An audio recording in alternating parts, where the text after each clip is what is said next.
Radio Lohgarh 'ਤੇ ਆਪ ਸਭ ਦਾ ਸਵਾਗਤ ਹੈ। ਮੈਂ ਵਰਪਾਲ ਸਿੰਘ ਅਤੇ ਮੇਰੇ ਨਾਲ ਨੇ ਵੀਰ ਗੁਰਪ੍ਰੀਤ ਸਿੰਘ। ਸਾਡੇ ਦੋਹਾਂ ਵੱਲੋਂ ਵਾਹਿਗੁਰੂ ਜੀ ਕਾ ਖਾਲਸਾ ਵਾਹਿਗੁਰੂ ਜੀ ਕੀ ਫਤਿਹ। ਆਪਾਂ ਲੜੀਵਾਰ ਕਿਤਾਬ ਪੜ੍ਹ ਰਹੇ ਹਾਂ ਸਿੱਖ ਧਰਮ ਫਿਲਾਸਫੀ, ਜਿਹੜੀ ਸਿੱਖ ਮਿਸ਼ਨਰੀ ਕਾਲਜ ਲੁਧਿਆਣੇ ਵਾਲਿਆਂ ਵੱਲੋਂ ਛਾਪੀ ਗਈ ਹੈ। ਅਤੇ ਇਹਦੇ ਵਿੱਚ ਬੜੇ ਸੰਖੇਪ ਦੇ ਵਿੱਚ ਸਿੱਖ ਧਰਮ ਫਲਸਫੇ ਦੇ ਜਿਹੜੇ ਮੁੱਢਲੇ ਸਿਧਾਂਤ ਨੇ ਉਹਨਾਂ ਬਾਰੇ ਵਿਚਾਰ ਚਰਚਾ ਕੀਤੀ ਗਈ ਆ। ਅਤੇ ਇਹਦੇ ਆਪਾਂ ਪਿਛਲੇ ਕੁਛ ਭਾਗ ਜਿਹੜੇ ਨੇ ਵੀ ਪ੍ਰੋਗਰਾਮ ਦੇ, ਉਹਨਾਂ ਦੇ ਵਿੱਚ ਆਪਾਂ ਕੁਛ ਜਿਹੜੇ ਸਿਧਾਂਤ ਨੇ ਮੁੱਢਲੇ ਉਹ ਡਿਸਕਸ ਕਰ ਚੁੱਕੇ ਹਾਂ। ਅਤੇ ਅੱਜ ਜਿਹੜਾ ਆਪਾਂ ਸੰਕਲਪ ਡਿਸਕਸ ਕਰਨਾ ਆ ਉਹ ਹੈਗਾ ਵੀ ਜਿਹੜੀ ਪੂਰੀ ਇਹ ਕਾਇਨਾਤ ਆ ਉਹਦੇ ਵਿੱਚ ਬੰਦੇ ਦੀ ਹਸਤੀ ਜਿਹੜੀ ਆ ਵੀ ਉਹ ਕੀ ਆ, ਉਹਦੀ ਜਗ੍ਹਾ ਕੀ ਆ ਜੀ। ਅਤੇ ਉਹਦੇ ਬਾਰੇ ਜਿਹੜੀ ਵਿਚਾਰ ਆ ਉਹ ਤਾਂ ਕਰਕੇ ਵੀ ਜ਼ਰੂਰੀ ਆ ਭਈ ਜੇ ਅਸੀਂ ਆਲੇ ਦੁਆਲੇ ਦੇ ਵਿੱਚ ਆਪਣੀ ਜਗ੍ਹਾ ਬਾਰੇ ਕਹਿ ਲਓ ਵੀ ਕੌਨਸ਼ੀਅਸ ਨਹੀਂ ਗਏ ਅਤੇ ਆਲੇ ਦੁਆਲੇ ਦੇ ਨਾਲ ਸਾਡਾ ਜਿਹੜਾ ਰਿਸ਼ਤਾ ਆ ਉਹ ਵੀ ਫਿਰ ਸਹੀ ਨਹੀਂ ਬਣ ਸਕਦਾ ਵੀ ਜੇ ਸਾਡੀ ਸਮਝ ਜਿਹੜੀ ਆ ਵੀ ਉਹ ਸਹੀ ਨਹੀਂ ਗੀ। ਅਤੇ ਇਹ ਜੇ ਸਮਝ ਗਲਤ ਹੋਵੇ ਤਾਂ ਇਹ ਉਹਦਾ ਹੀ ਨਤੀਜਾ ਆ ਵੀ ਜਿਹੜਾ ਅੱਜ ਵੀ ਕਲਾਈਮੇਟ ਚੇਂਜ ਅਤੇ ਜਿਹੜਾ ਅਸੀਂ ਕਹਿੰਦੇ ਗਲੋਬਲ ਵਾਰਮਿੰਗ ਅਤੇ ਜਿਹੜਾ ਦੂਸਰੇ ਜਿਹੜੇ ਹਜ਼ਾਰਾਂ ਸਾਲ ਤੋਂ ਜਿਹੜੀਆਂ ਕਹਿ ਲਓ ਵੀ ਸਮੁੰਦਰ ਜੰਮੇ ਪਏ ਸੀਗੇ ਬਰਫ਼ ਨਾਲ ਅਤੇ ਹੋਰ ਸਾਰਾ, ਅਤੇ ਜਿਹਦੇ ਨਾਲ ਇੱਕ ਤਰ੍ਹਾਂ ਨਾਲ ਕਹਿ ਲਓ ਵੀ ਸਾਰੀ ਦੁਨੀਆ ਦੀ ਸਾਰੀ ਮਨੁੱਖਤਾ ਦੀ ਜਿਹੜੀ ਪਾਣੀ ਦੀ ਸਪਲਾਈ ਆ ਵੀ ਉਹ ਉਹਦੇ ਉੱਤੇ ਨਿਰਭਰ ਆ ਅਤੇ ਉਹ ਖਤਰੇ 'ਚ ਪਈ ਹੋਈ ਅੱਜ ਜੀ। ਅਤੇ ਇਹ ਸਾਰਾ ਕੁਛ ਜਿਹੜਾ ਆ ਵੀ ਇਹ ਆਪਣੀ ਕਹਿ ਲਓ ਵੀ ਬੰਦੇ ਦੀ ਜਿਹੜੀ ਜਗ੍ਹਾ ਆ ਸਾਰੀ ਕਾਇਨਾਤ ਦੇ ਵਿੱਚ ਉਹਦੇ ਬਾਰੇ ਜਿਹੜੀ ਨਾ ਸਮਝੀ ਆ ਜਾਂ ਕਹਿ ਲਓ ਵੀ ਜਿਹੜਾ ਲਾਲਚ ਆ ਵੀ ਉਹ ਜਦੋਂ ਸਿਰ ਚੜ੍ਹ ਕੇ ਬੋਲਣ ਲੱਗ ਪਿਆ ਆ ਅਤੇ ਅਸੀਂ ਬਜਾਏ ਇਸ ਗੱਲ ਦੀ ਪਰਵਾਹ ਕੀਤਿਆਂ ਵੀ ਆਲੇ ਦੁਆਲੇ ਦੇ ਨਾਲ ਇੱਕ ਜਿਹੜਾ ਬੈਲੈਂਸ ਆ ਉਹ ਬਣਾ ਕੇ ਕਿੱਦਾਂ ਜੀਵਨ ਜੀਣਾ ਆ, ਅਸੀਂ ਇਹ ਸਮਝ ਲਿਆ ਵੀ ਹਰੇਕ ਚੀਜ਼ ਜਿਹੜੀ ਆ ਵੀ ਉਹਨੂੰ ਵੇਚ ਵੱਟ ਕੇ ਅਤੇ ਐਕਸਪਲੋਇਟ ਕਰਕੇ ਅਤੇ ਬੈਂਕ ਬੈਲੈਂਸ ਜਿਹੜੇ ਆ ਵੀ ਉਹ ਭਰੀ ਚੱਲੀਏ ਅਤੇ ਉਹ ਬਸ ਜਿਹਦੇ ਜਿੱਡਾ ਵੱਡਾ ਬੈਂਕ ਬੈਲੈਂਸ ਆ ਓਨਾ ਹੀ ਉਹ ਬੰਦਾ ਸਿਆਣਾ ਹੀ ਸਮਝਣ ਲੱਗ ਪਏ ਜੀ। ਉਹ ਜਿਹੜੀ ਮੂਰਖਤਾਈ ਆ ਵੀ ਉਹ ਸਾਰੀ ਦੀ ਸਿੱਖੀ ਦੇ ਵਿੱਚ ਜਾਂ ਸਿੱਖ ਜਿਹੜਾ ਵਰਲਡ ਵਿਊ ਆ ਉਹਦੇ ਵਿੱਚ ਕੋਈ ਜਗ੍ਹਾ ਹੈ ਨਹੀਂ ਗੀ। ਅਤੇ ਜਿੱਦਾਂ ਜਿੱਦਾਂ ਸਿੱਖਾਂ ਦੀ ਜਿਹੜੀ ਦੂਰੀ ਆ ਉਹ ਸਿੱਖੀ ਤੋਂ ਵਧੀ ਗਈ ਆ, ਅਸੀਂ ਵੀ ਇਸੇ ਮਾਇਆ ਜਾਲ ਦੇ ਵਿੱਚ ਜਿਹੜਾ ਆ ਵੀ ਉਹ ਡਿੱਗਣ ਦੀ ਗਲਤੀ ਜਿਹੜੀ ਆ ਵੀ ਸਾਡੇ 'ਚੋਂ ਬਹੁਤ ਜਿਹੜੇ ਵੀ ਉਹ ਕਰੀ ਜਾ ਰਹੇ ਨੇ ਜੀ। ਅਤੇ ਇਸ ਕਰਕੇ ਵੀ ਇਸ ਚੀਜ਼ ਜਿਹੜਾ ਨੁਕਤਾ ਆ ਵੀ ਬਹੁਤ ਇੰਪੋਰਟੈਂਸ ਰੱਖਦਾ ਵੀ ਅਸੀਂ ਇਹ ਸਮਝੀਏ ਵੀ ਆਲੇ ਦੁਆਲੇ ਦੇ ਨਾਲ ਹਰੇਕ ਜਿਹੜਾ ਇਨਸਾਨ ਆ, ਹਰੇਕ ਇੰਡੀਵਿਜੂਅਲ ਜਿਹੜਾ ਆ ਵੀ ਉਹਦਾ ਰਿਸ਼ਤਾ ਕੀ ਆ। ਬਿਲਕੁਲ। ਅਤੇ ਉਹ ਪੂਰੀ ਕਾਇਨਾਤ ਦੇ ਵਿੱਚ ਹਰੇਕ ਜ਼ਰਰਾ ਜਿਹੜਾ ਆ ਵੀ ਉਹਦੀ ਆਪਣੀ ਜਗ੍ਹਾ ਆ ਜੀ। ਅਤੇ ਸਾਡੇ ਵਿੱਚੋਂ ਵੀ ਹਰੇਕ ਨੂੰ ਇਹ ਸਮਝਣ ਦੀ ਲੋੜ ਆ ਵੀ ਸਾਡੀ ਜਗ੍ਹਾ ਉਹ ਪੂਰੀ ਕਾਇਨਾਤ ਦੇ ਵਿੱਚ ਕੀ ਆ। ਬਿਲਕੁਲ ਪੜ੍ਹੀਏ ਜੀ। ਬਿਲਕੁਲ ਭਾਜੀ। ਅਤੇ ਕਿਤਾਬ ਦੇ ਵਿੱਚ ਜਿਹੜਾ ਵਿਸ਼ਾ ਸੀਗਾ ਉਹ ਸੀਗਾ ਸਿੱਖ ਧਰਮ ਅਤੇ ਇਸ ਦੇ ਸਿਧਾਂਤ। ਅਤੇ ਉਹਦੇ ਵਿੱਚ ਅਸੀਂ ਪਰਮਾਤਮਾ ਬਾਰੇ ਪੜ੍ਹ ਲਿਆ ਅਤੇ ਉਹਦੇ ਵਿੱਚ ਗਾਹਾਂ ਵਿੱਚ ਉਹਨਾਂ ਨੇ ਦਿੱਤਾ ਹੈ ਕਿ ਇਨਸਾਨ ਦੀ ਨਿੱਜੀ ਹਸਤੀ ਬਾਰੇ। ਸਭ ਇਨਸਾਨ ਇੱਕੋ ਪਿਤਾ ਪਰਮਾਤਮਾ ਦੇ ਜਾਏ ਜਾਂ ਬਾਲਕ ਹਨ। ਇਨਸਾਨ ਵਿੱਚ ਰੱਬ ਦੀ ਜੋਤ ਹੈ। ਇਨਸਾਨੀ ਆਤਮਾ ਜੋਤ ਸਰੂਪ ਹੈ। ਹਰੇਕ ਇਨਸਾਨ ਦੇ ਅੰਦਰ ਪਰਮਾਤਮਾ ਦਾ ਵਾਸ ਹੈ, ਪਰ ਜੀਵ ਤੇ ਪਰਮਾਤਮਾ ਵਿਚਕਾਰ ਹਉਮੈ ਦਾ ਪਰਦਾ ਜਾਂ ਕੰਧ ਹੈ, ਜਿਸ ਕਰਕੇ ਇਨਸਾਨ ਆਪਣੇ ਅੰਦਰ ਵਸ ਰਹੇ ਪਰਮਾਤਮਾ ਨੂੰ ਜਾਣ ਨਹੀਂ ਸਕਦਾ। ਜੀਵ ਨੂੰ ਮਨੁੱਖੀ ਦੇਹ ਜਾਂ ਸਰੀਰ ਵੱਡੇ ਭਾਗਾਂ ਤੇ ਭਗਤ ਕਮਾਈ ਦਾ ਸਦਕਾ ਮਿਲਦੀ ਹੈ।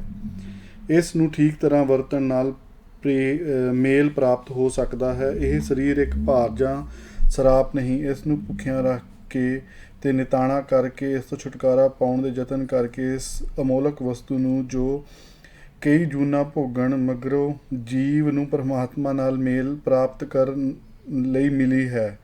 ਭੰਗ ਦੇ ਭਾੜੇ ਗਵਾਉਣਾ ਅਤੇ ਮੰਦਾ ਕੰਮ ਕਮਾਉਣਾ ਹੈ। ਇਹ ਸਰੀਰ ਹਰੀ ਦਾ ਮੰਦਰ ਹੈ। ਇਸ ਵਿੱਚ ਹਰੀ ਦਾ ਵਾਸਾ ਹੈ। ਉਸ ਹਰੀ ਨੂੰ ਲੱਭਣਾ ਅਤੇ ਪ੍ਰਗਟ ਕਰਨਾ ਇਨਸਾਨ ਦੇ ਜੀਵਨ ਦਾ ਮਨੋਰਥ ਹੈ। ਜੀਵ ਰੱਬ ਨਾਲੋਂ ਵਿਛੜ ਕੇ ਜੂਨਾਂ ਵਿੱਚ ਪੈਂਦਾ ਹੈ ਅਤੇ ਉਸ ਨੂੰ ਖੁਸ਼ ਕਰਕੇ ਉਸ ਵਿੱਚ ਲੀਨ ਹੋ ਸਕਦਾ ਹੈ। ਬਿਲਕੁਲ ਜੀ। ਕਿਉਂਕਿ ਜਿਹੜਾ ਹੈਗਾ ਨਾ ਵੀ ਸਿੱਖੀ ਦਾ ਇੱਕ ਜਿਹੜਾ ਕਹਿ ਲਓ ਵੀ ਮੁੱਢਲਾ ਸਿਧਾਂਤ ਆ, ਜਾਂ ਕਹਿ ਲਈਏ ਆਪਾਂ ਵੀ ਜਿੱਦਾਂ ਬਾਕੀ ਧਰਮ ਜਿਹੜੇ ਨੇ ਵੀ ਉਹ ਸਵਰਗਾਂ ਨਰਕਾਂ ਦੀ ਗੱਲ ਕਰਦੇ ਨੇ ਜੀ, ਅਤੇ ਪੁਨਰ ਜਨਮ ਦੀ ਗੱਲ ਕਰਦੇ ਨੇ, ਹੋਰ ਇਹੋ ਜਿਹੀਆਂ ਕਈ ਬਣਾਈਆਂ ਹੋਈਆਂ ਨੇ ਜੀ। ਪਰ ਸਿੱਖੀ ਦਾ ਜਿਹੜਾ ਸਿਸਟਮ ਆ ਕਹਿ ਲਓ ਜਾਂ ਵਿਚਾਰ ਜਿਹੜਾ ਆ ਉਹ ਇਹ ਹੀ ਆ ਵੀ ਗੁਰੂ ਪਾਤਸ਼ਾਹ ਸਿਰਫ ਇੱਥੇ ਤੱਕ ਹੀ ਕਹਿੰਦੇ ਨੇ ਵੀ ਜਿਹਨੇ ਆਪਣਾ ਜੀਵਨ ਜਿਹੜਾ ਆ ਵੀ ਉਹ ਸਹੀ ਤਰੀਕੇ ਨਾਲ ਜੀ ਲਿਆ ਜੀ, ਉਹਦੇ ਅੰਦਰ ਜਿਹੜੀ ਪਰਮਾਤਮਾ ਦੀ ਜੋਤ ਆ ਉਹਨੇ ਉਹ ਜਿਹੜੀ ਪਰਮ ਜੋਤ ਆ ਵੀ ਉਹਦੇ ਵਿੱਚ ਜਾ ਕੇ ਲੀਨ ਹੋ ਜਾਣਾ ਜੀ। ਇਸ ਕਰਕੇ ਵੀ ਅਸੀਂ ਆਪਣੇ ਆਪ ਨੂੰ ਜੱਜ ਨਹੀਂ ਕਰੀਦਾ, ਜਾਂ ਕਹਿ ਲਓ ਵੀ ਆਪਣੇ ਬਾਰੇ ਇਹ ਨਹੀਂ ਖੁਸ਼ਫਹਿਮੀ ਪਾਲੀ ਦੀ ਵੀ ਮੈਂ ਤੇ ਉਹ ਰੱਬੀ ਜੋਤ ਦੇ ਵਿੱਚ ਇੱਕਮਿਕ ਹੋ ਹੀ ਜਾਣਾ ਹੈ। ਉਹ ਜਿਹੜਾ ਜੋਤ ਸਮਾਉਣੇ ਵਾਲਾ ਜਿਹੜੀ ਸ਼ਬਦਾਵਲੀ ਆ ਉਹ ਅਸੀਂ ਸਿਰਫ ਗੁਰੂ ਪਾਤਸ਼ਾਹੀਆਂ ਲਈ ਰਾਖਵੀਂ ਰੱਖੀ ਹੈ। ਹੋਰ ਅਸੀਂ ਕਿਸੇ ਵੀ ਹੋਰ ਸਿਵਾਏ 10 ਪਾਤਸ਼ਾਹੀਆਂ ਦੇ ਬਿਲਕੁਲ ਹੋਰ ਆਪਾਂ ਕਿਸੇ ਲਈ ਵੀ ਇਹ ਸ਼ਬਦ ਨਹੀਂ ਵਰਤੀਦੇ ਵੀ ਜੋਤ ਸਮਾ ਗਏ। ਸੋ ਉਹ ਹੁਣ ਇਹੀ ਆ ਵੀ ਉਹ ਜੋਤ ਜਿਹੜੀ ਇੱਕ ਤਰ੍ਹਾਂ ਨਾਲ ਕਹਿ ਲਓ ਵੀ ਰੱਬ ਤੋਂ ਅੱਡ ਹੋ ਕੇ ਸਾਨੂੰ ਜੀਵਨ ਦੇ ਰਹੀ ਆ ਜੀ। ਜਦੋਂ ਉਹ ਜੋਤ ਸਾਡੇ ਜੀਵਨ ਦੇ ਆਪਣਾ ਸਰੀਰ ਦੇ ਵਿੱਚੋਂ ਨਿਕਲ ਜਾਂਦੀ ਆ ਤੇ ਉਹ ਸਾਡਾ ਸਰੀਰ ਮੁਰਦਾ ਹੋ ਜਾਂਦਾ ਬਿਲਕੁਲ। ਤੇ ਪਰ ਉਹ ਜੋਤ ਫਿਰ ਜਾਂਦੀ ਕਿੱਥੇ ਆ ਤੇ ਉਹ ਮਤਲਬ ਆਪਾਂ ਉਹ ਜਿਹੜੀ ਡਿਸਕਸ਼ਨ ਆ ਉਹ ਵੀ ਗਾਂਹ ਕਿਤੇ ਕਰਾਂਗੇ ਵੀ ਇਹ ਵੀ ਗੁਰਬਾਣੀ ਦਾ ਇਹਦੇ ਬਾਰੇ ਕੀ ਵਿਚਾਰ ਆ ਜੀ। ਪਰ ਅਜੇ ਇੱਥੇ ਸਿਰਫ ਇੰਨਾ ਹੀ ਆ ਵੀ ਜਿਹੜਾ ਕਹਿ ਲਓ ਵੀ ਜਿਹਨੂੰ ਸਵਰਗ ਕਹਿੰਦੇ ਨੇ ਬਾਕੀ ਤੇ ਉਹਦੀਆਂ ਜਿਹੜੀਆਂ ਹੋਰ ਕਈ ਤਰ੍ਹਾਂ ਦੇ ਲੈਵਲ ਤੇ ਹੋਰ ਕਈ ਤਰ੍ਹਾਂ ਦੀਆਂ ਨਰਕ ਤੇ ਹੋਰ ਸਾਰਾ ਕੁਝ ਸਿਰਜਦੇ ਨੇ। ਸਿੱਖੀ ਦੇ ਵਿੱਚ ਸਿਰਫ ਇੰਨੀ ਗੱਲ ਕਹੀ ਗਈ ਵੀ ਵੱਡਾ ਜਿਹੜਾ ਵੀ ਸਭ ਤੋਂ ਵੱਡਾ ਰਿਵਾਰਡ ਜਿਹੜਾ ਉਹ ਇਹ ਹੀ ਆ ਵੀ ਇਸ ਜੋਤ ਨੇ ਸਾਡੇ ਸਰੀਰ ਦੇ ਵਿੱਚ ਜਿਹੜੀ ਹੈ ਉਹਨੇ ਆਪਣੇ ਸੋਰਸ ਦੇ ਨਾਲ ਯਾਨੀ ਕਿ ਉਸ ਵਾਹਿਗੁਰੂ ਦੇ ਨਾਲ ਜਾ ਕੇ ਤੇ ਇੱਕਮਿਕ ਹੋ ਜਾਣਾ। ਬਿਲਕੁਲ। ਹੁਣ ਜੇ ਉਹਨੂੰ ਸਮਝਣਾ ਹੋਵੇ ਨਾ ਚੰਗੀ ਤਰ੍ਹਾਂ ਨਾਲ ਤੇ ਜੇ ਮੈਂ ਆਪਣੀ ਉਦਾਹਰਨ ਲਵਾਂ ਤੇ ਉਹਦੇ ਵਿੱਚ ਜਿਹੜਾ ਹੈ ਨਾ ਇੱਥੇ ਉਰੇ TV3 ਆ ਜਿਹੜਾ ਲੋਕਲ TV ਉਹਦੇ ਉੱਤੇ ਇੱਕ ਪ੍ਰੋਗਰਾਮ ਆਉਂਦਾ ਤੇ ਉਹਦਾ ਨਾਂ ਹੈਗਾ ਆ ਜਿਹਦੇ ਵਿੱਚ ਉਹ ਕਰਦੇ ਕੀ ਨੇ ਵੀ ਜਿਨ੍ਹਾਂ ਦੇ ਨਾ ਰਿਸ਼ਤੇਦਾਰੀਆਂ ਵਿਛੜੀਆਂ ਹੋਈਆਂ ਨੇ ਜਿੱਦਾਂ ਕੋਈ ਨਿਆਣਾ ਅਡਾਪਟ ਕਰ ਲਿਆ ਗਿਆ ਜਾਂ ਇੱਥੇ ਜਿੱਦਾਂ ਸਿੰਗਲ ਮਦਰ ਦਾ ਜਿਹੜਾ ਆ ਵੀ ਬਹੁਤ ਚੱਕਰ ਹੈਗਾ ਵੀ ਹੁਣ ਉਹ ਜਿਹੜੇ ਸਿੰਗਲ ਮਦਰ ਦਾ ਨਿਆਣਾ ਹੁੰਦਾ ਆ ਵੀ ਉਹਨੂੰ ਪਤਾ ਨਹੀਂ ਹੁੰਦਾ ਵੀ ਮੇਰਾ ਪਿਓ ਕਿੱਥੇ ਆ। ਤੇ ਉਹ ਫਿਰ ਉਹ ਜਦੋਂ ਨਿਆਣੇ ਵੱਡੇ ਹੁੰਦੇ ਆ ਉਹ ਮਤਲਬ ਇੱਕ ਨਾ ਉਹ ਸਾਰਿਆਂ ਦੇ ਵਿੱਚ ਉਹ ਸਾਰੇ ਪ੍ਰੋਗਰਾਮ ਹਰੇਕ ਹਫਤੇ ਨਾ ਉਹ ਜਦੋਂ ਚੱਲਦਾ ਹੁੰਦਾ ਪ੍ਰੋਗਰਾਮ ਤੇ ਉਹ ਜਿੰਨੇ ਵੀ ਬੰਦਿਆਂ ਦੇ ਕੇਸ ਉਹ ਡੀਲ ਕਰਦਾ ਬੰਦਾ ਉਹ ਹਰੇਕ ਤਕਰੀਬਨ ਜਿਹੜਾ ਨਿਆਣਾ ਹੈ ਨਾ ਜਿਹੜਾ ਵੱਡਾ ਹੋ ਕੇ ਆਪਣੀ ਮਾਂ ਦੀ ਜਾਂ ਆਪਣੇ ਪਿਓ ਦੀ ਖੋਜ ਕਰ ਰਿਹਾ ਉਹਦੇ ਇਹੀ ਇੱਕ ਸਟੇਟਮੈਂਟ ਹੁੰਦੀ ਆ ਵੀ ਮੈਨੂੰ ਨਾ ਆਪਣੇ ਅੰਦਰ ਕੁਝ ਖਾਲੀ ਲੱਗਦਾ ਵੀ ਕੁਝ ਘੱਟ ਆ ਵੀ ਮੈਨੂੰ ਪਤਾ ਨਹੀਂ ਵੀ ਮੇਰੀ ਮਾਂ ਕੌਣ ਆ ਜਾਂ ਮੈਨੂੰ ਪਤਾ ਨਹੀਂ ਵੀ ਮੇਰਾ ਪਿਓ ਕੌਣ ਆ ਜਾਂ ਵੀ ਮੈਨੂੰ ਅਡਾਪਟ ਕਿਉਂ ਕਰਵਾ ਦਿੱਤਾ ਗਿਆ, ਮੈਨੂੰ ਜਿਹਨੇ ਜੰਮਿਆ ਉਹਨੇ ਪਾਲਿਆ ਕਿਉਂ ਨਹੀਂ, ਜਾਂ ਜਿਹੜਾ ਮੇਰਾ ਪਿਓ ਸੀਗਾ ਵੀ ਉਹ ਮੈਨੂੰ ਜਦੋਂ ਮੈਂ ਵੱਡਾ ਹੋ ਰਿਹਾ ਸੀ ਜਾਂ ਵੱਡੀ ਹੋ ਰਹੀ ਸੀ ਤੇ ਉਹ ਪਿਓ ਮੇਰਾ ਉੱਥੇ ਕਿਉਂ ਨਹੀਂ ਤੇ ਉਹਨੂੰ ਮਤਲਬ ਵੀ ਕੀ ਮੈਂ ਮਤਲਬ ਵੀ ਇੰਨੇ ਮਾੜਾ ਆ। ਸੋ ਉਹ ਜਿਹੜੀ ਆ ਨਾ ਵੀ ਉਹ ਕਹਿੰਦੇ ਵੀ ਉਹ ਸਾਰਿਆਂ ਦੀ ਸਟੇਟਮੈਂਟ ਇਹੀ ਹੁੰਦੀ ਵੀ ਇੱਕ ਖਲਾ ਆ ਜੀ, ਇੱਕ ਘਟਾ ਆ ਵੀ ਉਹ ਘਟਾ ਪੂਰਾ ਕਰਨੇ ਲਈ ਉਹ ਆਪਣੀ ਮਾਂ ਨੂੰ ਜਾਂ ਆਪਣੇ ਪਿਓ ਨੂੰ ਜਾਂ ਦੋਵਾਂ ਨੂੰ ਉਹ ਲੱਭਦੇ ਹੀ ਰਹਿੰਦੇ ਬਸ ਵੀ ਉਹ ਜਿਹੜਾ ਹੈਗਾ ਨਾ ਵੀ ਉਹ ਮਤਲਬ ਵੀ ਐ ਲੱਭਣਾ ਉਹਨੂੰ ਉਹ ਉਹੀ ਚੀਜ਼ ਜਿਹੜੀ ਆ ਉਹ ਐਕਚੁਅਲੀ ਉਹ ਐਟਲੀਸਟ ਮੈਨੂੰ ਪਰਸਨਲੀ ਵੀ ਇਸ ਗੱਲ ਦੀ ਸਮਝ ਪਾਉਣੇ ਦੇ ਵਿੱਚ ਸਹਾਈ ਹੋਈ ਭਈ ਅਸਲ ਦੇ ਵਿੱਚ ਉਹੀ ਜਿਹੜੀ ਚੀਜ਼ ਆ ਵੀ ਉਹ ਸਾਡੇ ਹਰੇਕ ਦੇ ਅੰਦਰ ਹੈਗੀ ਆ ਉਸ ਪਰਮ ਪਿਤਾ ਬਾਰੇ, ਕਿਉਂਕਿ ਉਹ ਪਰਮ ਪਿਤਾ ਜਿਹੜਾ ਆ ਅਸੀਂ ਉਹਨੂੰ ਜਾਣਨਾ ਚਾਹੁੰਦੇ ਆ, ਉਹਦੇ ਨਾਲ ਰਿਸ਼ਤਾ ਕਾਇਮ ਕਰਨਾ ਚਾਹੁੰਦੇ ਆ ਔਰ ਉਹ ਸਾਡੇ ਆਪਣੇ ਉੱਤੇ ਆ। ਸੋ ਜੇ ਅਸੀਂ ਕੋਸ਼ਿਸ਼ ਕਰਕੇ ਉਹਦੇ ਨਾਲ ਨੇੜਤਾ ਬਣਾਵਾਂਗੇ ਤੇ ਫਿਰ ਉਹ ਜਿਹੜਾ ਘਟਾ ਆ ਉਹ ਖਤਮ ਹੋਈ ਜਾਂਦਾ ਆ ਤੇ ਜੇ ਅਸੀਂ ਉਹ ਤੋਂ ਦੂਰੀ ਵਧਾਈ ਜਾਂਦੇ ਆ ਤੇ ਉਹ ਘਟਾ ਜਿਹੜਾ ਆ ਉਹ ਹੋਰ ਵੱਡੇ ਤੋਂ ਵੱਡਾ ਹੋਈ ਜਾਂਦਾ, ਯਾਨੀ ਕਿ ਬੇਚੈਨੀ ਵਧੀ ਜਾਂਦੀ ਆ ਤੇ ਜਿਹੜੀ ਅਸ਼ਾਂਤੀ ਆ ਜਿਹੜਾ ਕਹਿ ਲਓ ਭਈ ਸੁੱਖ ਦੀ ਅਣਹੋਂਦ ਆ ਭਈ ਸੰਤੋਖ ਹੈ ਨੀਗਾ, ਉਹ ਸਾਰੀਆਂ ਚੀਜ਼ਾਂ ਜਿਹੜੀਆਂ ਨੈਗੇਟਿਵ ਆ ਉਹ ਵਧੀ ਜਾਂਦੀਆਂ। ਸੋ ਇਸ ਕਰਕੇ ਵੀ ਉਹ ਐਟਲੀਸਟ ਵੀ ਮੈਂ ਹੁਣ ਹਰੇਕ ਬੰਦਾ ਜਿਹੜਾ ਆ ਉਹ ਕਿਸੇ ਨਾ ਕਿਸੇ ਕਹਿ ਲਓ ਭਈ ਆਲੇ ਦੁਆਲੇ ਤੋਂ ਹੀ ਸਬਕ ਲੈ ਲੈਂਦਾ ਭਈ ਜਿੱਦਾਂ ਗੁਰਬਾਣੀ ਦੇ ਵਿੱਚ ਵੀ ਆਉਂਦਾ ਵੀ ਆਪੇ 4 ਸਾਲ ਆਪ ਹੈ ਪੜ੍ਹਦਾ ਆਪੇ ਚਾਟੜੇ ਪੜ੍ਹਨ ਕੋ ਆਉਣੇ ਭਈ ਉਹ ਗੁਰੂ ਪਾਤਸ਼ਾਹ ਕਹਿੰਦੇ ਵੀ ਇਹ ਵੀ ਆਲੇ ਦੁਆਲੇ ਜਿਹੜੀ ਆ ਵੀ ਇਹ ਸਾਰੀ ਪਾਠਸ਼ਾਲਾ ਬਣੀ ਆ ਤੇ ਉਹ ਰੱਬ ਆਪ ਹੀ ਇਹ ਪੜ੍ਹਾਉਣੇ ਵਾਲਾ ਆ ਤੇ ਅਸੀਂ ਜਿਹੜੇ ਜੀ ਆ ਉਹ ਪੜ੍ਹਨੇ ਵਾਲੇ ਉਹਨਾਂ ਦੇ ਵਿੱਚ ਵੀ ਰੱਬ ਆਪ ਹੀ ਵਾਸਾ ਕਰਦਾ ਪਿਆ।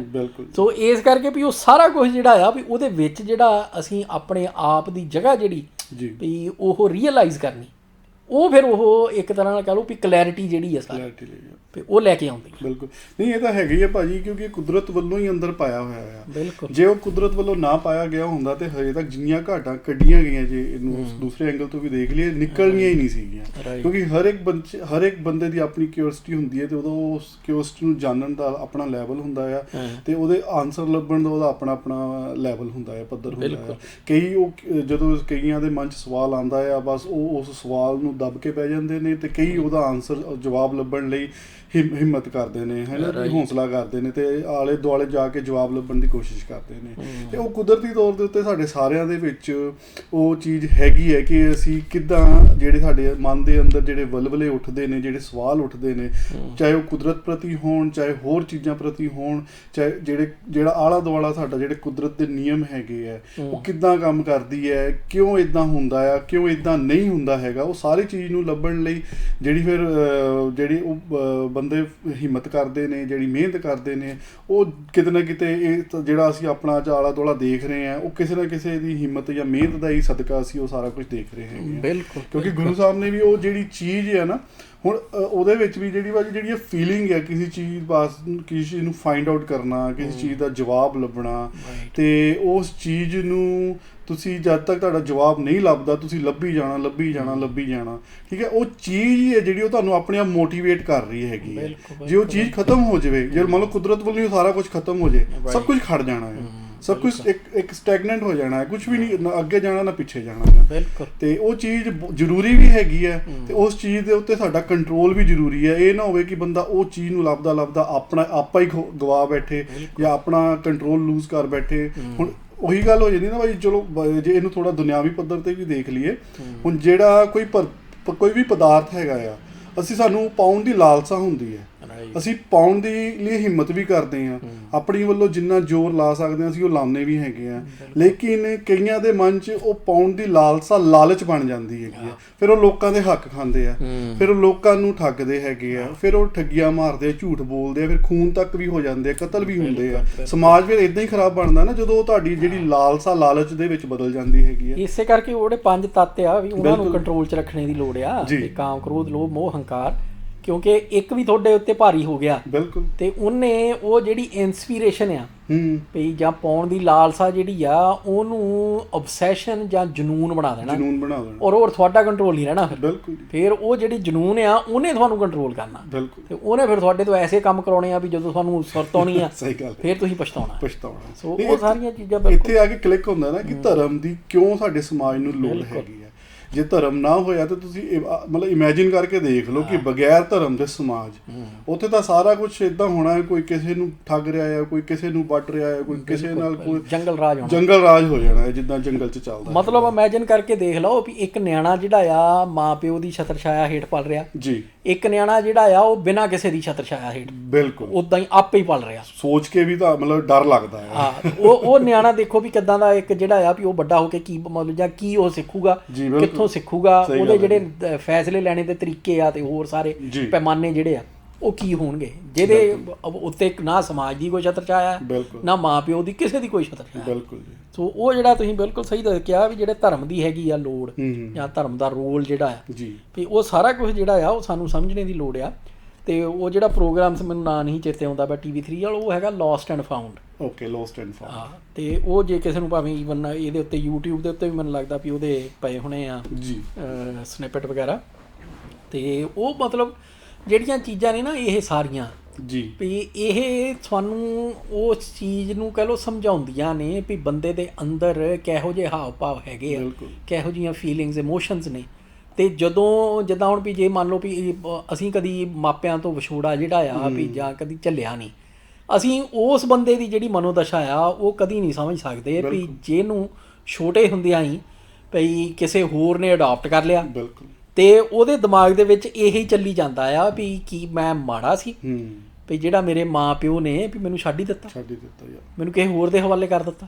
ਸੋ ਉਹ ਚੀਜ਼ਾਂ ਜਿਹੜੀਆਂ ਆ ਸਾਰੀਆਂ ਵੀ ਉਹ ਜਿੱਦਾਂ ਜਿੱਦਾਂ ਅਸੀਂ ਵਿਚਾਰਦੇ ਹਾਂ ਤਾਂ ਹੀ ਫਿਰ ਜਿਹੜੀ ਦੁਨੀਆ ਸਾਰੀ ਆ ਬਿਲਕੁਲ ਤੇ ਦੁਨੀਆਦਾਰੀ ਜਿਹੜੀ ਆ ਤੇ ਉਹਦੀ ਸਮਝ ਪੈਂਦੀ ਹੈ। ਨਹੀਂ ਤਦੀਓ ਭਾਈ ਉਹ ਕਹਿੰਦੇ ਨੇ ਕਿ ਜਿਹੜਾ ਇਨਸਾਨ ਦੀ ਜਿਹੜੀ ਨਿੱਜੀ ਹਸਤੀ ਹੈ ਉਹਦੇ ਵਿੱਚ ਧਰਮ ਦਾ ਹੋਣਾ ਬਹੁਤ ਜ਼ਰੂਰੀ ਹੈਗਾ। ਉਹ ਉਸੇ ਸੰਦਰਭ ਚੋਂ ਦੱਸ ਰਹੇ ਕਿ ਜਿਹੜਾ ਸਰੀਰ ਮਿਲਿਆ ਤੁਹਾਨੂੰ ਇਹ ਚੰਗੇ ਕਰਮ ਕਰਨ ਨੂੰ ਮਿਲਿਆ ਆ। ਇਹ ਵੀ ਹੁਣ ਉਹਨਾਂ ਨੇ ਦੋਨੇ ਪੱਖ ਰੱਖੇ ਅੱਗੇ। ਉਹ ਐਸੇ ਲਿਖਦੇ ਵੀ ਨੇ ਕਿ ਦੂਜੇ ਪਾਸੇ ਸਰੀਰ ਨੂੰ ਹੀ ਸਭ ਕੁਝ ਸਮਝ ਪੈਣਾ, ਇਸ ਨੂੰ ਪਾਲਣ ਪੋਸ਼ਣ ਵਿੱਚ ਰੁੱਝੇ ਰਹਿਣਾ, ਇਸ ਨੂੰ ਨੇਕੀ ਦੇ ਕੰਮਾਂ ਲਈ ਵਰਤਣੋਂ ਸੰਕੋਚ ਕਰਨਾ ਤੇ ਮੰਦੇ ਕੰਮਾਂ ਵਿੱਚ ਲਾਉਣਾ ਵੱਡੇ ਦਰਜੇ ਦੀ ਮੂਰਖਤਾ ਤੇ ਪਾਪ ਹੈ।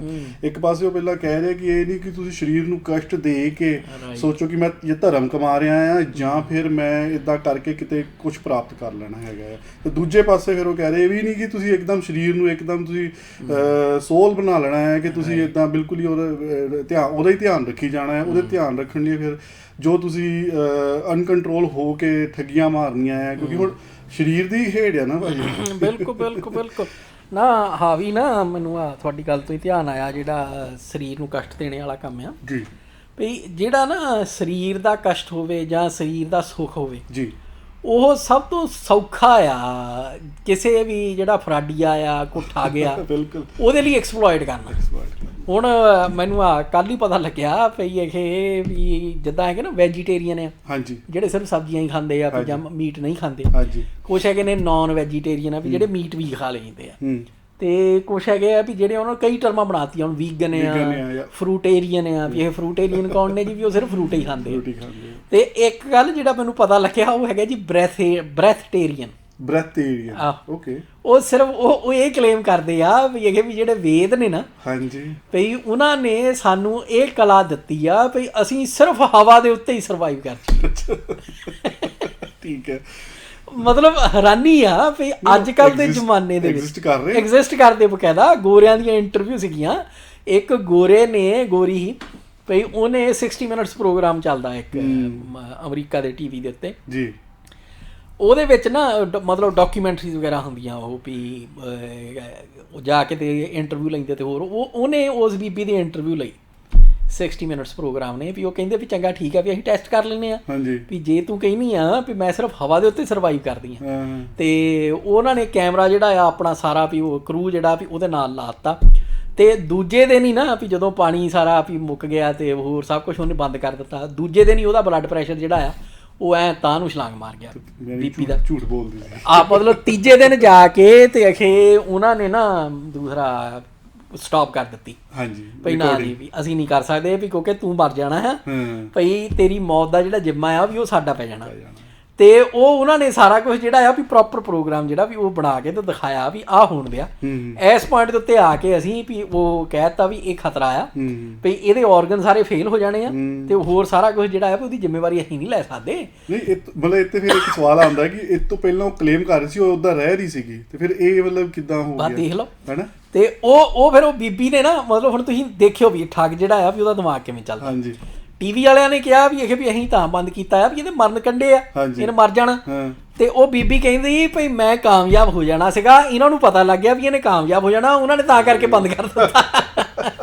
ਲਓ ਕਰ ਲਓ ਪ੍ਰੂਫ ਹੁਣ। ਮਤਲਬ ਇਹਦਾ ਬਿਲਕੁਲ ਹੀ ਕਹਿੰਦੇ ਤਾਂ ਚੋਰੀ ਉੱਤੋਂ ਸੀਨਾ ਜ਼ੋਰੀ। ਬਿਲਕੁਲ ਮਤਲਬ ਤੁਸੀਂ ਕੋਈ ਵੀ ਜਿਹੜਾ ਸਿਆਣਾ ਹੈਗਾ ਮਾੜੀ ਮੋਟੀ ਵੀ ਅਕਲ ਰੱਖਦਾ ਉਹ ਉੱਦਾਂ ਹੀ ਸੋਚ ਕੇ ਦੇਖ ਲਵੇ ਭਈ ਬਿਨਾਂ ਪਾਣੀ ਤੋਂ ਬਿਨਾਂ ਖਾਧਿਆਂ ਪੀਤਿਆਂ ਭਈ ਕਿਵੇਂ ਬੰਦਾ ਸਰਵਾਈਵ ਕਰ ਸਕਦਾ। ਬਿਲਕੁਲ ਨਹੀਂ। ਪਰ ਅਗਲੇ ਜਿਹੜੇ ਆ ਵੀ ਉਹ ਠੱਗੀ ਜਾਂਦੇ। ਉਹ ਇੱਕ ਹੈਗਾ ਜਿਹੜਾ ਫੂਡ ਚੇਨ ਪੜ੍ਹਦੇ ਆਏ ਆ ਛੋਟੇ ਹੁੰਦੇ, ਫੂਡ ਚੇਨ ਨੂੰ ਛੱਡੋ, ਇੱਕ ਹੈਗਾ ਜਿਹੜਾ ਪੂਰਾ ਇੰਸਟੀਚਿਊਟ ਬਣਾਈ ਬੈਠਾ ਅਮਰੀਕਾ ਦੇ ਵਿੱਚ ਬ੍ਰੈਥਟੇਰੀਅਨਸ ਦਾ। ਉਹ ਕਹਿੰਦਾ ਵੀ ਜੇ ਤੁਸੀਂ ਮੇਰੇ ਇੰਸਟੀਚਿਊਟ ਦੇ ਵਿੱਚ ਨਾ ਵੀ ਅੱਗੇ ਵੀ ਇਨੀਸ਼ੀਏਟ ਹੋਣਾ ਹੈ ਤੇ $10 ਮਿਲੀਅਨ ਦਿਓ ਫਿਰ ਮੈਂ ਤੁਹਾਨੂੰ ਕਰੂੰਗਾ।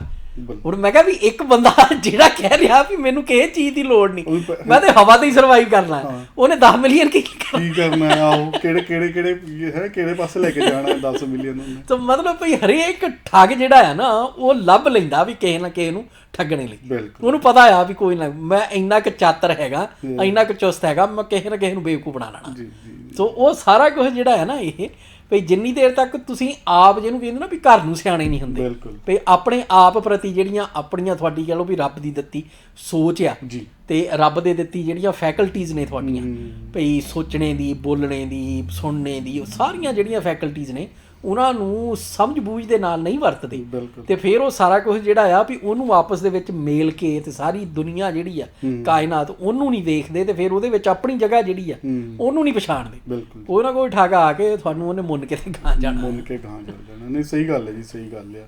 ਨਹੀਂ ਇਸ ਲਈ ਭਾਜੀ ਕਿ ਇਹ ਬਹੁਤ ਜ਼ਿਆਦਾ ਜ਼ਰੂਰੀ ਹੈ ਕਿ ਸਾਨੂੰ ਆਪਣੇ, ਕਿਉਂਕਿ ਜਿੱਦਾਂ ਕਹਿੰਦੇ ਆ ਨਾ ਕਿ ਤੁਹਾਡੇ ਤੋਂ ਹੀ ਸਮਾਜ ਦੀ ਸ਼ੁਰੂਆਤ ਆ, ਤੁਹਾਡੇ ਤੋਂ ਹੀ ਤੁਹਾਡੇ ਪਰਿਵਾਰ ਦੀ ਸ਼ੁਰੂਆਤ ਆ, ਤੁਹਾਡੇ ਤੋਂ ਹੀ ਫਿਰ ਉਸ ਤੋਂ ਬਾਅਦ ਸਮਾਜ ਤੋਂ ਬਾਅਦ ਤੁਹਾਡੀ ਕੰਟਰੀ ਦੀ ਸ਼ੁਰੂਆਤ ਹੈ, ਫਿਰ ਵਰਲਡ ਦੀ ਸ਼ੁਰੂਆਤ ਹੈ, ਤੁਹਾਡੇ ਇੱਕ ਇਨਸਾਨੀਅਤ ਹੈ ਨਾ। ਮੈਨੇ ਜਦੋਂ ਗੱਲ ਕਰਦੇ ਹਾਂ ਹੁਣ, ਜੇ ਤੁਹਾਨੂੰ ਹੀ ਧਰਮ ਦੀ ਨੌਲੇਜ ਨਹੀਂ ਹੋਊਗੀ, ਜਾਂਚ ਨਹੀਂ ਹੋਊਗੀ ਕਿ ਧਰਮ ਹੈ ਕੀ ਐਕਚੁਅਲੀ, ਫਿਰ ਤੁਹਾਨੂੰ ਤਾਂ ਕੋਈ ਵੀ ਈਜ਼ੀਲੀ ਆ ਕੇ ਠੱਗ ਸਕਦਾ ਆ, ਹੈ ਨਾ। ਹੁਣ ਪੰਜਾਬ ਦੇ ਵਿੱਚ ਵੀ ਅਸੀਂ ਇਹੀ ਦੇਖਦੇ ਹਾਂ ਹੁਣ, ਜਿਹੜੇ 16,000 ਡੇਰਿਆਂ ਦੀ ਜਦੋਂ ਅਸੀਂ ਗੱਲ ਕਰਦੇ ਹਾਂ, ਮਤਲਬ 16,000 ਡੇਰੇ ਕਿੱਦਾਂ ਪਨਪੇ, ਕਿੱਦਾਂ ਪੈਦਾ ਸਰਵਾਈਵ ਕਿੱਦਾਂ ਕਰ ਰਹੇ ਹੈਗੇ ਆ। ਤੇ ਉਹ ਸਾਰੀ ਚੀਜ਼ਾਂ ਜਦੋਂ ਤੁਸੀਂ ਜਦੋਂ ਉਹਦੀ ਰਿਸਰਚ ਕਰਦੇ ਹੋ, ਉਹਦੀ ਸਟੱਡੀ ਕਰਦੇ ਆ ਨਾ, ਤੁਹਾਨੂੰ ਆਪਣੇ ਆਪ 'ਚ ਵੀ ਹੈਰਾਨੀ ਹੁੰਦੀ ਹੈ ਕਿ ਦੱਸੋ ਕਿ ਐਡਾ ਮਤਲਬ ਜਿਹੜਾ ਵੱਡਮੁੱਲਾ ਗਿਆਨ ਹੋਣ ਤੋਂ ਬਾਅਦ ਵੀ ਇਹ ਤਾਂ ਇੱਦਾਂ ਹੋ ਗਿਆ ਭਾਜੀ ਕਿ ਜਿੱਦਾਂ ਨਾ ਮਤਲਬ ਸਾਡੇ ਕੋਲ ਬਹੁਤ ਪੈਸਾ ਆ, ਉਹ ਅਸੀਂ ਤਾਲੇ 'ਚ ਲਾ ਕੇ ਰੱਖਿਆ ਤੇ ਅਸੀਂ ਭੁੱਖੇ ਮਰਨ ਦੇ ਆ। ਇੱਦਾਂ ਇਹ ਸਿਚੁਏਸ਼ਨ ਨੂੰ ਸਮਝਣਾ ਹੋਵੇ। ਗੁਰੂ ਗ੍ਰੰਥ ਸਾਹਿਬ ਦੇ ਵਿੱਚ ਏਡਾ ਵੱਡਮੁੱਲਾ ਗਿਆਨ ਖਜ਼ਾਨਾ ਸਾਡੇ ਕੋਲ ਪਿਆ ਆ, ਲੇਕਿਨ ਅਸੀਂ ਆਪਣੇ ਆਪ ਨੂੰ ਇੱਕ ਠੱਗਾਂ ਦਾ ਟੋਲਾ ਆ ਕੇ ਸਾਨੂੰ ਠੱਗ ਕੇ ਚੱਲ ਜਾਂਦਾ ਹੈਗਾ। ਫਿਰ ਚਲੋ ਉਹ ਠੱਗ ਦਾ ਟੋਲਾ ਆ ਕੇ ਠੱਗ ਗਿਆ, ਫਿਰ ਤਾਂ ਸਿਆਣੇ ਹੋ ਜਾਈਏ। ਨਹੀਂ, ਇੱਕ ਠੱਗਦਾ ਹੈ, ਫਿਰ ਦੂਜਾ ਆ ਕੇ ਠੱਗਦਾ ਹੈ, ਫਿਰ ਤੀਜਾ ਆ ਕੇ ਠੱਗਦਾ ਆ। ਅਸੀਂ ਉਹ ਫਿਰ ਜਦੋਂ ਅਸੀਂ ਠੱਗੇ ਜਾਂਦੇ ਹਾਂ ਨਾ, ਫਿਰ ਕਿਸੇ ਇਨਫਿਨਿਟੀ 'ਤੇ ਜਾ ਕੇ ਫਿਰ ਕਿਸੇ ਹੋਰ ਦਾ ਸਹਾਰਾ ਭਾਲਣ ਲੱਗ ਜਾਂਦੇ। ਜਦ ਤੱਕ ਜਿਹੜਾ ਐਕਚੁਅਲ ਸਹਾਰਾ ਉਹ ਸਾਨੂੰ ਗੁਰੂ ਗ੍ਰੰਥ ਸਾਹਿਬ ਤੋਂ ਹੀ ਮਿਲਣਾ ਹੈ। ਜਦ ਤੱਕ ਤੁਸੀਂ ਉਸ ਰਾਹ 'ਤੇ ਨਹੀਂ ਤੁਰਦੇ, ਤੁਹਾਨੂੰ ਠੱਗਿਆ ਹੀ ਜਾਣਾ ਹੈ, ਜਦ ਤੱਕ ਤੁਸੀਂ ਸਿਆਣੇ ਨਹੀਂ ਹੁੰਦੇ ਹੈਗੇ। ਇੱਕ ਗੱਲ ਜਿਹੜੀ ਹੈ ਨਾ ਵੀ ਉਹ ਆਪਾਂ ਸਰੋਤਿਆਂ ਨੂੰ ਜ਼ਰੂਰ ਯਾਦ ਕਰਵਾ ਦਈਏ ਵੀ ਜੇ ਨਾ ਕੋਈ ਵੀ ਬੰਦਾ ਜਿਹੜਾ ਆ ਵੀ ਸਿੱਖ ਨੂੰ ਠੱਗਣੇ ਲਈ ਉਹ ਹਮੇਸ਼ਾ ਹੀ ਇਹ ਕਲੇਮ ਕਰੂਗਾ ਵੀ ਇਹ ਮੈਂ ਤੇ ਗੁਰੂਆਂ ਦਾ ਸਤਿਕਾਰ ਹੀ ਬਹੁਤ ਕਰਦਾ, ਵੀ ਮੈਂ ਤੇ ਸਿੱਖ ਹਾਂ, ਮੈਨੂੰ ਸਿੱਖੀ ਦੀ ਸਮਝ ਆ। ਈਵਨ RSS ਵਾਲੇ ਜਿਹੜੇ ਆ ਉਹ ਵੀ ਇਹ ਕਲੇਮ ਕਰਦੇ ਆ ਵੀ ਦੇਖੋ ਜੀ ਵੀ ਸਾਡਾ ਜਿਹੜਾ RSS ਦਾ ਮੁੱਖ ਦਫ਼ਤਰ ਆ ਉਹਦੇ ਅੰਦਰ ਅਸੀਂ ਗੁਰੂ ਗੋਬਿੰਦ ਸਿੰਘ ਜੀ ਦੀ ਫੋਟੋ ਰੱਖੀ ਹੋਈ ਆ, ਲਾਈ ਹੋਈ ਐ ਵੱਡੀ ਕਰਕੇ। ਹੁਣ ਉਹ ਚੀਜ਼ਾਂ ਕੀ ਨੇ, ਉਹ ਤੁਹਾਨੂੰ ਠੱਗਣੇ ਦੇ ਸਾਧਨ ਨੇ। ਹੁਣ ਜੇ ਤੁਸੀਂ ਇਹਨੂੰ ਸਮਝਣਾ ਆ, ਜਿੱਦਾਂ ਜਿੱਦਾਂ ਤੁਸੀਂ ਪਿੱਛੇ ਜਾਈ ਜਾਓਗੇ, ਸ੍ਰੀ ਚੰਦ ਤੱਕ ਵੀ ਜਾਓ, ਸ੍ਰੀ ਚੰਦ ਨੇ ਵੀ ਇਹ ਨਹੀਂ ਕਲੇਮ ਕੀਤਾ ਵੀ ਮੈਂ ਗੁਰੂ ਨਾਨਕ ਸਾਹਿਬ ਦੀ ਜਿਹੜੀ ਸਿੱਖਿਆ ਆ ਵੀ ਮੈਂ ਮੰਨਦਾ ਨਹੀਂ। ਉਹ ਕਹਿੰਦਾ ਸੀਗਾ ਵੀ ਗੁਰੂ ਨਾਨਕ ਸਾਹਿਬ ਦੀ ਸਿੱਖਿਆ ਜਿਹੜੀ ਆ ਉਹ ਸਮਝ ਹੀ ਮੈਨੂੰ ਸਭ ਤੋਂ ਜ਼ਿਆਦਾ ਆ, ਇਸ ਕਰਕੇ ਮੈਂ ਤੁਹਾਨੂੰ ਸਮਝਾਣੀ ਆ, ਜੋ ਮੈਂ ਕਹਿ ਰਿਹਾ ਉਹ ਮੰਨੋ। ਔਰ ਉਹੀ ਕੰਮ ਜਿਹੜਾ ਆ ਦਾਸੂ ਦਾਤੂ ਨੇ ਕੀਤਾ, ਉਹੀ ਮੋਹਣੀ ਮੋਹਰੀ ਨੇ ਕੀਤਾ, ਉਹੀ ਪ੍ਰਿਥੀ ਚੰਦ ਜਿਹੜਾ ਆ ਉਹਨੇ ਇਹ ਨਹੀਂ ਕਿਹਾ ਵੀ ਇਹ ਵੀ ਗੁਰੂ ਰਾਮਦਾਸ ਜੀ ਜਾਂ ਗੁਰੂ ਨਾਨਕ ਪਾਤਸ਼ਾਹ ਜਾਂ ਸਾਰੇ ਗੁਰੂ ਜਿਹੜੇ ਪਹਿਲਾਂ ਹੋਏ ਆ ਭਈ ਮੈਨੂੰ ਉਹਨਾਂ ਤੋਂ ਜ਼ਿਆਦਾ ਸਮਝ ਆ ਜਾਂ ਮੈਂ ਸਿੱਖ ਨਹੀਂ ਗਾ। ਉਹ ਕਹਿੰਦਾ ਸੀ ਵੀ ਜੋ ਉਹਨਾਂ ਨੇ ਕਿਹਾ ਆ ਉਹਦੀ ਸਮਝ ਹੀ ਮੈਨੂੰ ਆ। ਸੋ ਉਹ ਜਿੱਥੇ ਤੱਕ ਵੀ ਤੁਸੀਂ ਜਾਈ ਜਾਂਦੇ ਆ ਅੱਗੇ, ਉਹ ਆਹ ਹੀ ਪੈਂਤੜਾ ਆ ਭਈ ਮੈਨੂੰ ਸਮਝ ਆ ਵੀ ਸਿੱਖੀ ਕੀ ਆ। ਔਰ ਇਹੀ ਜਿਹੜੇ ਖੱਪ ਗਰੇੜੇ ਆ ਢੱਡਰੀਆਂ ਵਾਲਾ, ਉਹੀ ਕਲੇਮ ਇਹ ਕਰਦੇ ਪਏ ਉਹਦੇ ਵੰਸ਼ਜ ਚੋਂ ਇਹੀ ਆ ਕੇ ਹੁਣ ਰਣਜੀਤ ਸਿੰਘ ਢੱਡਰੀਆਂ ਵਾਲੇ ਦੀ ਗੱਲ ਕਰਦੇ। ਸਹੀ ਗੱਲ ਹੈ ਭਾਜੀ, ਉਹ ਉਹਨਾਂ ਦੇ ਵੰਸ਼ਜ ਜੇ ਤੁਰੇ ਫਿਰਦੇ ਜਿਹੜੇ ਖੱਪ ਗਰੇੜੇ ਆ ਰਣਜੀਤ ਸਿੰਘ ਢੱਡਰੀਆਂ ਵਾਲੇ ਹੈਗੇ ਆ, ਕਿਉਂਕਿ ਇਹਨਾਂ ਨੇ ਬਾਣਾ ਵੀ ਉਹੀ ਪਾਇਆ ਹੋਇਆ ਆ, ਗੁਰੂ ਗ੍ਰੰਥ ਸਾਹਿਬ ਦਾ ਪ੍ਰਕਾਸ਼ ਵੀ ਕੀਤਾ ਹੋਇਆ, ਤੇ ਹੁਣ ਕਲੇਮ ਵੀ ਇਹੀ ਕਰਦੇ ਆ ਕਿ ਸਿੱਖੀ ਦੀ ਜਿਹੜੀ ਸਮਝ ਮੈਨੂੰ ਹੈ ਨਾ, ਜਿਹੜੀ ਗੁਰੂ ਨਾਨਕ ਦੀ ਸਿੱਖੀ ਹੈ ਉਹ ਮੈਨੂੰ ਹੀ ਸਮਝ ਹੈ, ਹੋਰ ਕਿਸੇ ਨੂੰ ਸਮਝ ਨਹੀਂ ਹੈਗੀ। ਯਾਨੀ ਕਿ ਉਹ ਮੂਰਖ ਬਣਾਉਣ ਦੇ ਕਹਿ ਲਓ ਕਿ ਹੱਥ ਕੰਡੇ ਹੈਗੇ ਆ, ਕਿੱਦਾਂ ਲੋਕਾਂ ਨੂੰ ਮੂਰਖ ਬਣਾਉਣਾ ਹੈ, ਕਿੱਦਾਂ ਲੋਕਾਂ ਨੂੰ ਆਪਣੇ ਮਗਰ ਲਾਉਣਾ ਹੈ। ਵੈਸੇ ਹੁਣ ਤਾਂ ਇਹ ਚਲੋ ਇੱਕ ਖੁਸ਼ੀ ਦੀ ਗੱਲ ਇਹ ਵੀ ਹੈ ਕਿ ਹੁਣ ਬੜੇ ਵੱਡੇ ਪੱਧਰ ਤੇ ਇਹਨਾਂ ਦਾ ਪਾਜ ਉਖੜ ਚੁੱਕਾ ਹੈ। ਉਹ ਲੋਕੀ ਸਿਆਣੇ ਹੋ ਗਏ ਕਿ ਇਹਨਾਂ ਨੂੰ ਪਤਾ ਚੱਲ ਗਿਆ ਇਹਨਾਂ ਦਾ ਹਿਡਨ ਏਜੰਡਾ ਕੀ ਹੈਗਾ ਆ। ਇਹ ਲੋਕਾਂ ਨੂੰ ਸਿੱਖ ਬਣ ਕੇ ਸਿੱਖੀ ਤੋਂ ਦੂਰ ਲੈ ਕੇ ਜਾਣਾ ਚਾਹੁੰਦੇ ਹੈਗੇ ਆ, ਸਿੱਖਾਂ ਦਾ ਭੇਸ ਬਣਾ ਕੇ ਸਿੱਖੀ ਦਾ ਭੇਖ ਧਾਰ ਕੇ ਸਿੱਖਾਂ ਨੂੰ ਸਿੱਖੀ ਤੋਂ ਦੂਰ ਲੈ ਕੇ ਜਾ ਰਹੇ ਹੈਗੇ ਆ। ਤੇ ਉਹ ਲੋਕੀ ਹੁਣ ਸਿਆਣੇ ਹੋ ਗਏ ਭਾਈ, ਜਾਣਗੇ ਕਿ ਇਹਨਾਂ ਦੀ ਅਸਲ ਹੈਸੀਅਤ ਕੀ ਹੈਗੀ ਹੈ। ਮਤਲਬ ਜਦੋਂ ਆਪਾਂ ਇਹ ਵੀ ਵੇਖਦੇ ਹਾਂ ਵੀ ਜਿਹੜਾ ਪ੍ਰਿਥੀ ਚੰਦ ਸੀਗਾ ਬਈ ਉਹ ਸਭ ਤੋਂ ਜ਼ਿਆਦਾ ਜਿਹੜਾ ਮਾੜਾ ਬੋਲਦਾ ਸੀ, ਕਬੋਲ ਬੋਲਦਾ ਹੈਗਾ, ਉਹ ਗੁਰੂ ਅਰਜਨ ਪਾਤਸ਼ਾਹ ਬਾਰੇ ਬੋਲਦਾ ਜੀ।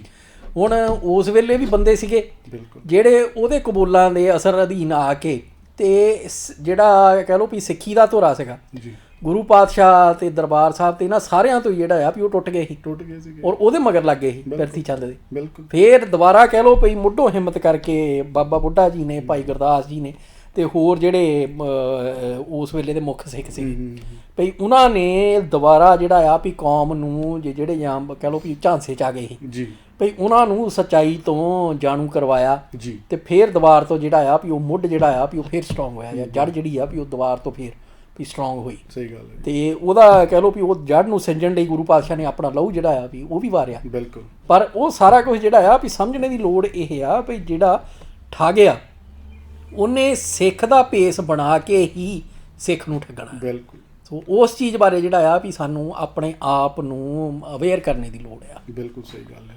ਹੁਣ ਉਹਦੇ ਵਿੱਚ ਇੱਕ ਜਿਹੜਾ ਹੋਰ ਇਹ 'ਚ ਆਪਾਂ ਨੁਕਤਾ ਸਮਝ ਸਕਦੇ ਹਾਂ ਕਿ ਇਹ ਠੱਗ ਇੱਦਾਂ ਕਿਉਂ ਕੰਮ ਕਰਦੇ ਨੇ, ਕਿਉਂਕਿ ਇਹਨਾਂ ਨੂੰ ਪਤਾ ਆ ਕਿ ਇਹੀ ਇੱਕ ਤਰੀਕਾ ਆ ਜਿੰਨਾ ਇਹ ਲੋਕਾਂ ਨੂੰ ਠੱਗ ਸਕਦੇ ਨੇ। ਤੁਸੀਂ ਕਾਮਰੇਡਾਂ ਦਾ ਹਾਲ ਦੇਖ ਲਓ, ਜਿਹੜੇ ਤਰਕਸ਼ੀਲਾਂ ਦਾ ਹਾਲ ਦੇਖ ਲਓ, ਇਹਨਾਂ ਨੇ ਵੀ ਧਰਮ ਨੂੰ ਭੰਡਣਾ ਸ਼ੁਰੂ ਕੀਤਾ ਸੀਗਾ ਹੀ, ਲੇਕਿਨ ਇਹ ਕਿੰਨੀ ਬੁਰੀ ਤਰ੍ਹਾਂ ਦੀ ਇਹ ਫੇਲ ਹੋ ਗਏ। ਜਿਹੜਾ ਸਟਰਕਚਰ ਇਹ ਲੈ ਕੇ ਆਏ ਸੀ ਸਮਾਜ ਦਾ, ਉਹ ਕਿੰਨੀ ਬੁਰੀ ਤਰ੍ਹਾਂ ਦਾ ਫੇਲ ਹੋ ਗਿਆ ਸੀਗਾ। ਤੇ ਉਹ ਚੀਜ਼ ਹੁਣ ਕਹਿ ਲਓ ਕਿ ਸਾਰਿਆਂ ਨੂੰ ਪਤਾ ਆ ਕਿ ਕਿਸੇ ਧਰਮੀ ਬੰਦੇ ਨੂੰ ਠੱਗਣ ਵਾਸਤੇ ਇਹਨਾਂ ਨੂੰ ਧਰਮ ਦਾ ਬਾਣਾ ਪਾਣਾ ਹੀ ਪੈਣਾ ਆ। ਇਹੀ ਕੁਛ ਇਹ ਅਪਗ੍ਰੇਡ ਕਰ ਰਹੇ ਹੈਗੇ ਆ। ਤੇ ਇਸ ਲਈ ਸਾਨੂੰ ਸਿਆਣੇ ਹੋਣ ਦੀ ਲੋੜ ਹੈ ਕਿ ਕਿਸ ਤਰੀਕੇ ਨਾਲ ਇਹ ਲੋਕਾਂ ਨੂੰ ਠੱਗਦੇ ਹੈਗੇ ਆ।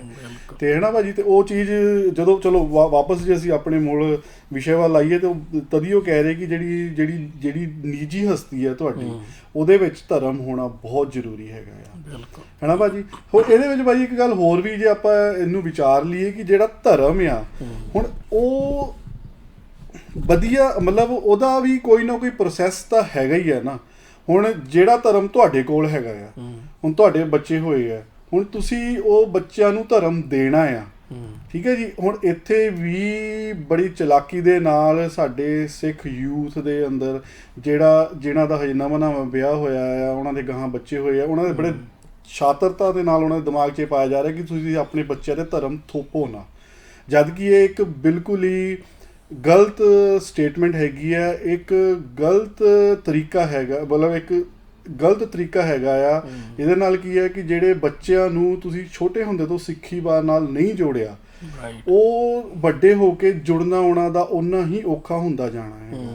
ਹੁਣ ਉਹਦੇ ਲਈ ਮਤਲਬ ਇੱਕ ਹੋਰ ਜੇ ਆਪਾਂ ਇਹਦੇ ਵਿੱਚ ਐਗਜ਼ਾਮਪਲ ਜੋੜ ਦਈਏ, ਹੁਣ ਜਿਹੜੇ ਇੱਥੇ ਬੜੇ ਆਪਣੇ ਆਪ ਨੂੰ ਧਰਮੀ ਬਣਦੇ ਫਿਰਦੇ ਨੇ ਜੀ, ਅਸੀਂ ਤਾਂ ਬਹੁਤ ਵੱਡੇ ਧਰਮੀ ਹੈਗੇ ਹਾਂ। ਹੁਣ ਉਹ ਮਤਲਬ ਜਿਹੜਾ ਇੰਡੀਆ ਤੋਂ ਸਿਸਟਮ ਚੱਲਦਾ ਆਇਆ ਸੀਗਾ ਠੱਗੀਆਂ ਮਾਰਨ ਦਾ, ਹੁਣ ਐਡੇ ਧਰਮੀ ਹੋਣ ਤੋਂ ਬਾਵਜੂਦ ਵੀ ਇੱਕ ਤਾਂ ਉਹ ਠੱਗ ਨੇ, ਤੇ ਇੱਥੇ ਆ ਕੇ ਵੀ ਇਹਨਾਂ ਨੂੰ 25-25 30-30 ਸਾਲ ਇਹਨਾਂ ਮੁਲਕਾਂ ਦੇ ਵਿੱਚ ਰਹਿੰਦੇ ਨੂੰ ਵੀ ਹੋ ਗਏ ਆ, ਲੇਕਿਨ ਉਹ ਠੱਗੀ ਜਿਹੜੀ ਆ ਖੂਨ 'ਚੋਂ ਜਾ ਨਹੀਂ ਰਹੀ ਹੈਗੀ। ਜਿਹੜਾ ਉਹ ਹੈਗਾ ਨਾ ਕਮੀਣਾਪਨ, ਕਿ ਕਿਸੇ ਜਿਹੜੀ ਬੇਈਮਾਨੀ ਹੈ ਅੰਦਰ, ਉਹ ਜਾ ਨਹੀਂ ਰਹੀ ਹੈਗੀ। ਤੇ ਇਹ ਮਤਲਬ ਇੱਕ ਕਹਿ ਲਓ ਕਿ ਬੜਾ ਹਾਰਡ ਪ੍ਰੋਸੈਸ ਹੈਗਾ ਆ ਕਿ ਕਿਸੇ ਦੇ ਅੰਦਰ ਧਰਮ ਨੂੰ ਡਿਲੀਵਰ ਕਰਨਾ। ਬਿਲਕੁਲ ਮਤਲਬ ਇਹਨੂੰ ਇਸ ਹਿਸਾਬ ਨਾਲ ਲੈ ਲਓ ਵੀ ਜਿੱਦਾਂ ਲੈਂਗੁਏਜਿਸ ਨੇ ਜੀ, ਭਈ ਜਿਹੜੀ ਲੇਟੈਸਟ ਰਿਸਰਚ ਆ ਉਹ ਇਹ ਕਹਿੰਦੀ ਆ ਵੀ ਕਿਸੇ ਵੀ ਨਿਆਣੇ ਨੂੰ ਉਹਦੀ ਜਿਹੜੀ ਮਦਰ ਟੰਗ ਆ, ਮਾਂ ਬੋਲੀ ਜਿਹੜੀ ਆ, ਭਈ ਉਹ ਤੋਂ ਦੂਰ ਨਾ ਕਰੋ ਜੀ। ਬਿਲਕੁਲ। ਕਿਉਂਕਿ ਉਹ ਇੱਕ ਤਰ੍ਹਾਂ ਨਾਲ ਭਈ ਜਦੋਂ ਤੁਸੀਂ ਮਾਂ ਬੋਲੀ ਤੋਂ ਦੂਰ ਕਰਦੇ ਆ ਤੇ ਉਹ ਨਿਆਣੇ ਦਾ ਜਿਹੜਾ ਦਿਮਾਗ ਆ ਉਹਦੀ ਡਿਵੈਲਪਮੈਂਟ ਇਫੈਕਟ ਹੁੰਦੀ ਆ, ਵਿਕਾਸ ਉਹਦਾ ਇਫੈਕਟ ਹੁੰਦਾ। ਤੇ ਉਹ ਉਸੇ ਹਿਸਾਬ ਨਾਲ ਹੀ ਜੇ ਤੁਸੀਂ ਹੁਣ ਇਹ ਵੇਖੋ ਭਈ ਜੇ ਕੋਈ ਬੰਦਾ ਕਵੇ ਵੀ ਨਾ ਨਿਆਣੇ ਨੂੰ ਪੰਜਾਬੀ ਜਿਹੜੀ ਆ ਵੀ ਉਹ ਐਵੇਂ ਥੋਪੜੀ ਨਹੀਂ ਚਾਹੀਦੀ, ਇਹਨਾਂ ਮੁਲਕਾਂ ਦੇ ਵਿੱਚ ਤਾਂ ਅੰਗਰੇਜ਼ੀ ਠੀਕ ਆ। ਹੁਣ ਫਿਰ ਜੇ ਤੁਸੀਂ ਪੰਜਾਬੀ ਨੂੰ ਥੋਪਣਾ ਕਹਿੰਦੇ ਆ, ਫਿਰ ਅੰਗਰੇਜ਼ੀ ਥੋਪ ਨਹੀਂ ਰਹੇ। ਅੰਗਰੇਜ਼ੀ ਨਹੀਂ ਥੋਪ, ਬਿਲਕੁਲ ਸਹੀ ਗੱਲ। ਸੋ ਮਤਲਬ ਭਈ ਗੱਲ ਇਹ ਆ ਵੀ ਜਿਹੜੀਆਂ ਲੈਂਗੁਏਜਸ ਤੁਹਾਨੂੰ ਆਉਂਦੀਆਂ ਨੇ ਉਹ ਤੁਸੀਂ ਨਿਆਣੇ ਨੂੰ ਪਾਸ ਔਨ ਕਰ ਰਹੇ ਜੀ। ਉਹਦੇ ਵਿੱਚ ਜੇ ਤੁਹਾਨੂੰ ਅੰਗਰੇਜ਼ੀ ਤੇ ਪੰਜਾਬੀ ਦੋਵੇਂ ਆਉਂਦੀਆਂ ਤੁਸੀਂ ਦੋਵੇਂ ਪਾਸ ਔਨ ਕਰਦੇ ਹੋ। ਬਿਲਕੁਲ। ਕੋਈ ਇਹ ਥੋੜੀ ਕਹਿ ਰਿਹਾ ਵੀ ਸਿਰਫ ਪੰਜਾਬੀ ਪਾਸ ਔਨ ਕਰੋ। ਬਿਲਕੁਲ। ਪਰ ਇਹ ਵੀ ਗਲਤ ਆ ਵੀ ਜੇ ਤੁਸੀਂ ਕਹੋ ਵੀ ਮੈਂ ਸਿਰਫ ਅੰਗਰੇਜ਼ੀ ਕਰਨੀ ਆ, ਪੰਜਾਬੀ ਕਰਨੀ ਨਹੀਂ। ਦੂਜਾ ਜਿਹੜਾ ਹੈਗਾ ਆ ਵੀ ਜਦੋਂ ਧਰਮ ਦੀ ਗੱਲ ਆ, ਭਈ ਜੇ ਤੁਹਾਨੂੰ ਧਰਮ ਦੋਵਾਂ ਬਾਰੇ ਜਾਣਕਾਰੀ ਹੈਗੀ ਤੇ ਤੁਸੀਂ ਦੋਵਾਂ ਧਰਮਾਂ ਬਾਰੇ ਦੱਸ ਦਿਓ। ਸਹੀ ਗੱਲ ਹੈ। ਕੋਈ ਇਹ ਥੋੜੀ ਕਹਿੰਦਾ ਵੀ ਨਾ ਸਿਰਫ ਸਿੱਖੀ ਬਾਰੇ ਦੱਸਣਾ। ਭਈ ਜਿਹੜੇ ਧਰਮ ਦੀ ਜਾਣਕਾਰੀ ਆ ਉਹ ਦਿਓ।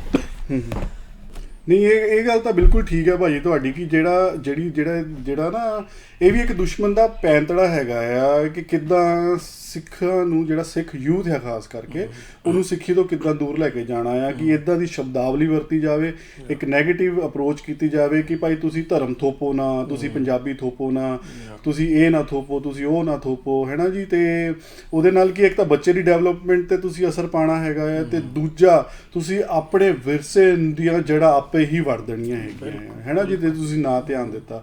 ਕਿਉਂਕਿ ਥੋਪਣਾ ਨਹੀਂ ਹੁੰਦਾ ਹੈਗਾ, ਤੁਸੀਂ ਉਹਨੂੰ ਦੱਸਣਾ ਹੁੰਦਾ ਆ, ਉਹਦੇ ਅੰਦਰ ਉਹ ਡਿਲੀਵਰ ਕਰਨਾ ਆ ਚੀਜ਼, ਜਿਹੜੇ ਗੁਣ ਤੁਹਾਡੇ ਕੋਲ ਹੈਗੇ, ਜਿਹੜਾ ਧਰਮ ਤੁਹਾਡੇ ਕੋਲ ਹੈਗਾ ਆ।